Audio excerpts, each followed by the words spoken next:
To go back to something you asked a little bit earlier about some things that we don't know about the pelvic floor is that we often think of the pelvic floor being weak.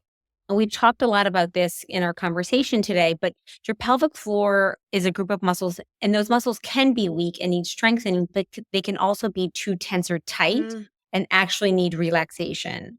So the narrative of when we were growing up in our teens and 20s was like, do your kegels to help with peeing and sex and, yeah. everything.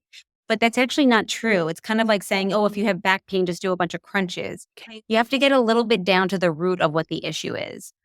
So, if you have pelvic floor tension, which is typically associated with things like painful intercourse, like with entry or deeper insertion, painful bowel movements or constipation, straining to empty your bladder or to have bowel movements, typically those are tension related issues, and you Mm, want to work more on relaxation. That could be yoga and stretching and massage.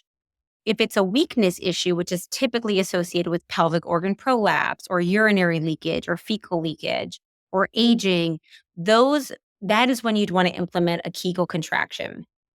So a Kegel is simply a pelvic floor contraction. It's a squeeze and lift of this basket of muscles. So it closes the urinary and anal sphincters, it closes the vaginal opening, and it lifts up those organs.